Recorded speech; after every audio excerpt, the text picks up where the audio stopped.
अस्सलाम वालेकुम, सबको प्यार भरा सलाम। आप देख रहे हैं यूरोप ईज़ द न्यूज़ और मैं हूँ शाहिद सिद्दीकी। अच्छा जी, यूरोप जाने वाले हज़रात के साथ एक आजकल बहुत बड़ा स्कैम हो रहा है, जो कि बिल्कुल न्यू स्कैम है। आप लोगों को इस न्यू स्कैम के बारे में बिल्कुल नहीं पता, तो आज मैं आपको ये बिल्कुल नया जो स्कैम चला है, जो एजेंटों ने चलाया है और आपके लाखों रुपए लेके एजेंट हज़रात जो हैं, उड़ जाते हैं। अच्छा जी, इस स्कैम के को बताने से पहले मैं एक चीज़ आपको बता दूँ, मेरा ये जो यूट्यूब चैनल है, एजुकेशनल चैनल है और मेरी कोशिश होती है कि मैं अपने सब्सक्राइबर्स को एजुकेट करूँ। उनको हर वो चीज़ बताऊँ, जो उनके लिए नुकसानदेह है, जो कि आपको बहुत कम लोग आजकल सोशल मीडिया पे बताते हैं।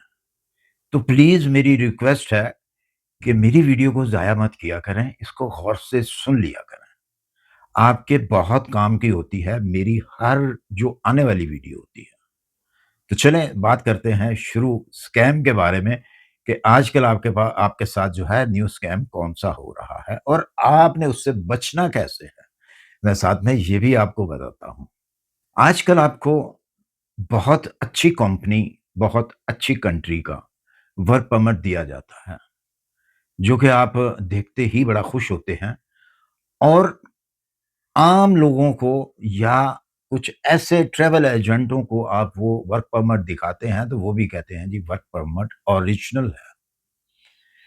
देखने में वो 100% ओरिजिनल लगता है, इसीलिए ट्रैवल एजेंट भी कहता है जी बिल्कुल ये ओरिजिनल वर्क परमिट है। पता आपको तब चलता है जब आप किसी उसके वीज़ा सेंटर में जाते हैं या आप टिकट लेके एयरपोर्ट पे जाते हैं, तो तब आपको पता चलता है हमारे साथ तो हो गया है स्कैम।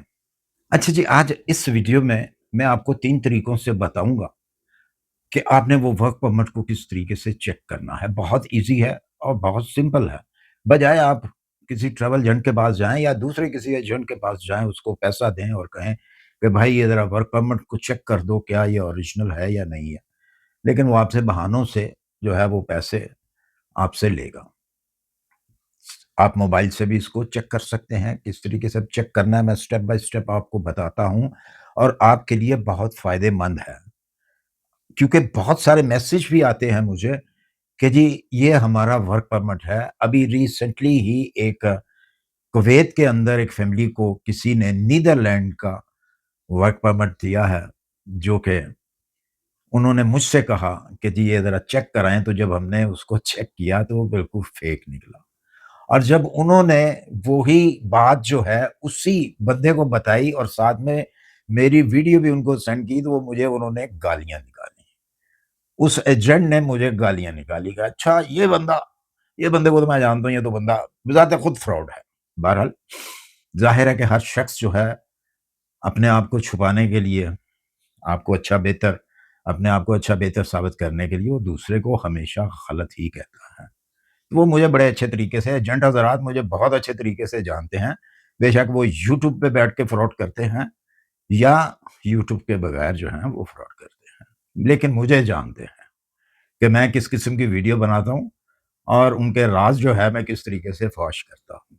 सबसे पहली एक बात आपने याद रखनी है, जब भी आप वर्क परमिट आपके पास आए, तो ये चीज़ों से नहीं आना चाहिए। सबसे पहली बात।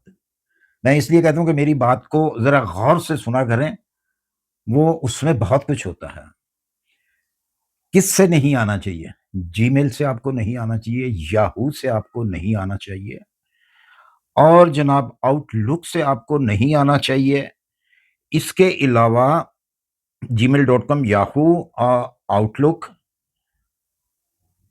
इन जो ये ऐप्स हैं, इनके ज़रिए आपको कोई भी लीगल कंपनी, रजिस्टर्ड कंपनी आपको ईमेल नहीं करती।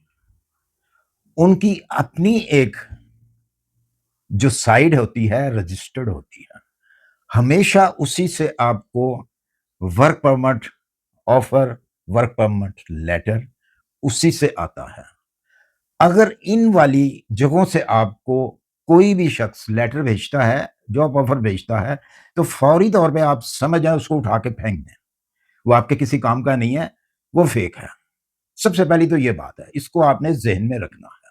क्योंकि यूरोप की जितनी भी कंपनीज़ हैं, उनके अपने जो हैं एक प्रोफ़ेशनल जो हैं एड्रेस हैं, जिससे वो आपको चीज़ को सेंड करते हैं और वो कंपनी जो है रजिस्टर्ड होती हैं, ये ज़हन में रखिएगा। और कन्फर्म जो हैं उनके ईमेल जो होते हैं वो कन्फर्म्स होते हैं। आजकल फेक एजेंट जो हैं मिलती-जुलती वेबसाइट्स बना लेते हैं। फ़र्ज़ कर लें कि अगर असल ओरिजिनल कंपनी जो है, कंपनी DHL.com है, तो फेक एजेंट जो हैं वो जो फेक आपको वेबसाइट्स बना के देते हैं या आपको देंगे वो क्या होगी? वो होगी DHL डैश रिक्रूटिंग मिनट्स। याद रखिएगा, मैं लिख भी देता हूँ। इस किस्म की जो है वो आपको वेबसाइट्स जो हैं वो देंगे। और मैं आगे चल के भी आपको बताता हूँ कि वो क्यों आपको इस किस्म की चीज़ देती है कि व क्योंकि वो उन्होंने खुद बनाई होती है। आपके लिए एक्स्ट्रा तैयार की होती है वो उन्होंने। ये नया स्कैम है। ये स्टार्ट में भी मैंने बताया कि ये नया स्कैम है। और शायद नहीं बल्कि 100% आपको मालूम होना चाहिए कि जो ओरिजिनल वर्क परमिट होता है उसके ऊपर क्यूआर कोड होता है, जिसको आप स्कैन कर सकते हैं और स्कैन करके आप हर चीज़ को देख सकते हैं। लेकिन नया स्कैम, इन लोगों ने क्यूआर कोड भी अपना बना लिया हुआ है और जब आप उसको स्कैन करेंगे, तो सारा उनकी दी हुई चीज़ें ही उसके अंदर आपको नज़र आएँगी। और ये जो अपडेट है, ये बिल्कुल एडवांस, बिल्कुल न्यू अपडेट है। इससे आपने बचना है, बहुत ही खतरनाक है क्योंकि जो क्यूआर कोड है, वो भी उन्होंने बना लिया और आगे जो भी उसके अंदर है, वो भी जो है उन्होंने खुद ही बना के उसके अंदर डाला हुआ है। अच्छा, इसकी मैं एक आपको निशानी जो है वो बता देता हूँ, जब आप इसको ओपन करेंगे क्यूआर कोड को जो फ़ेक होगा, तो एक बहुत बड़ा जो है आपके सामने प्रोफ़ेशनल किस्म का बल्कि प्रोफ़ेशनल पेज जो है वो ओपन होगा। वो भी उन्होंने खुद बना के यानी कि वो सारा उन्होंने सिस्टम जो है डिज़ाइनिंग वग़ैरह जो है, सारी उन्होंने खुद की है। अच्छा जी, इसकी एक और बड़ी निशानी है, जब आप ओपन करेंगे तो बड़ा-सा लिखा हुआ आपके सामने आएगा अप्रूव्ड वीज़ा या उसके ऊपर लिखा होगा जॉब जॉब कन्फर्म। ये भी एक निशानी है, ये भी मैं आपको बता दूँ। जैसे ही आप ओपन करेंगे, एक प्रोफ़ेशनल किस्म का जो है वो ओपन होगा उनका जनाब पेज और उसके ऊपर ये लिखा होगा। अच्छा जी, इसकी मैं एक और निशानी भी आपको बता देता हूँ। क्यूआर कोड जो होता है गवर्नमेंट की तरफ से होता है और गवर्नमेंट जब आप इसको ओपन करते हैं गवर्नमेंट के क्यू कोड को, तो एंड के ऊपर कभी भी अगर फ़र्ज़ करें कि जर्मन ने वो इश्यू किया है, तो उसके एंड में कभी भी गवर्नमेंट डीई नहीं लिखा होगा। अगर इटली ने किया है, तो कभी भी एंड के ऊपर जो है गवर्नमेंट आईटीपीएल इस तरह कभी नहीं लिखा होता। लेकिन इनका जो कोड है, जो इन्होंने आपको बना के दिया, उसके ऊपर ये सारी निशानियाँ साफ ज़ाहिर होती हैं कि ये फ़ेक क्यूआर कोड जो है, आपको दिया गया है। अच्छा जी, तीसरे नंबर पे हम अगर आते हैं, तो सबसे पहली बात तीसरे नंबर की कि यूरोपियन बिज़नेस जितने भी हैं, वो रजिस्टर्ड होते हैं। जब रजिस्टर्ड होता है कोई भी बिज़नेस, फ़र्ज़ करें कि मैंने एक कंपनी बनाई है या मैंने कुछ भी ऐसा बनाया है, तो मुझे उसको रजिस्टर्ड करवाना पड़ता है और जब मैं उसको रजिस्टर्ड करवाता हूँ, तो मुझे एक रजिस्टर्ड नंबर मिलता है और मैं हर चीज़ के ऊपर अपना वो नंबर जो है, वो डालता हूँ, वो देता हूँ। अगर मैं नहीं देता, तो समझें फिर मैं आपसे गलत बयानी कर रहा हूँ या आपसे कोई ऐसा स्कैम कर रहा हूँ।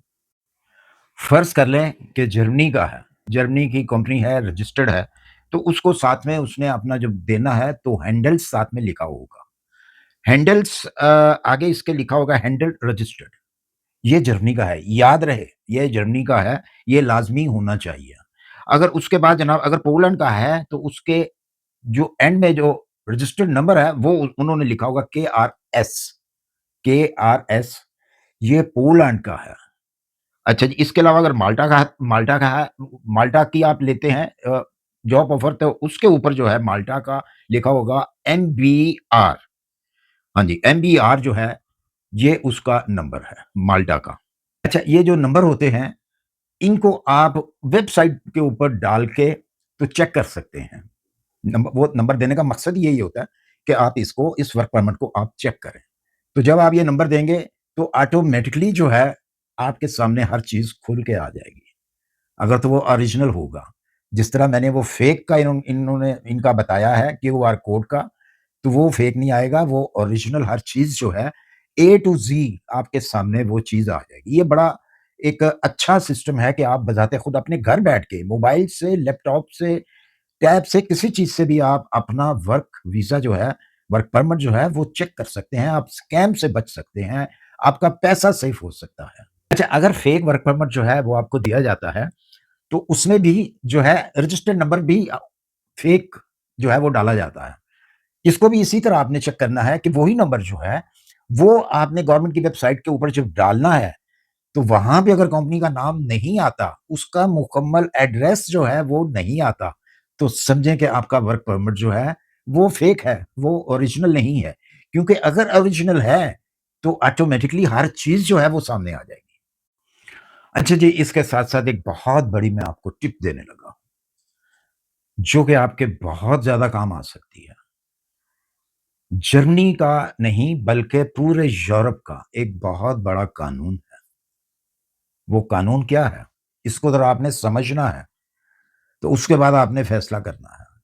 वो बहुत बड़ा कानून ये है कि जर्मनी की कोई बार-बार जर्मनी मुँह से निकलता है, यूरोप की कोई भी कंट्री में, कोई भी कंपनी है, वो कभी आपसे पैसे की डिमांड नहीं करेगी। ये कानून है। ये मैं अपने पास से बात नहीं बता रहा, आप इसको गूगल कर सकते हैं। आप इसको देख सकते हैं, मेरी हर बात को आप वेरीफ़ाई कर सकते हैं कि मैं गलत बयानी नहीं करता, मुझे ज़रूरत नहीं है गलत बयानी करने की। कोई भी कंपनी हो या रजिस्टर्ड रिक्रूटमेंट एजेंसी हो, वो आपसे पैसा नहीं माँगेगी। किसी बहाने भी कि जी हम आपका वर्क कर रहे हैं, हम आपके पेपर सीधे कर रहे हैं, हम ये कर रहे हैं, हम वो कर रहे हैं, इसके लिए हमें इतनी फ़ीस दो, तो ये कानून के अंदर नहीं है। आपसे कोई फ़ीस नहीं माँगेगा। अगर कोई माँगता है, तो समझें आपके साथ वो फ्रॉड कर रहा है। सीधा-सीधा समझ जाएँ। मेरे ख़्याल में आज मैंने आपको वो नए स्कैम के बारे में भी जो बताया है, इससे आपने होशियार रहना है। अपनी पैसे को बचा के रखना है, इनके हत्थे नहीं चढ़ने देना। इसी के साथ मुझे दीजिए इजाज़त और अपनी दुआओं में याद रखिए, अपना भी ख़्याल रखिए। अगर मेरी वीडियो अच्छी लगती है आपको, तो प्लीज़ मेरी रिक्वेस्ट है कि इसको आगे उन लोगों को भी शेयर कर दिया करें, जो जिनको एक ओरिजिनल ऑथेंटिक इन्फॉर्मेशन नहीं मिलती। ताकि उनके इल्म में भी ये बात आ जाए कि हम भी बच सकते हैं इस किस्म के स्कैमों से। तो मिलते हैं इंशाल्लाह फिर किसी अच्छी सी इन्फॉर्मेशन के साथ। इजाज़त दीजिए, अल्लाह हाफ़िज़।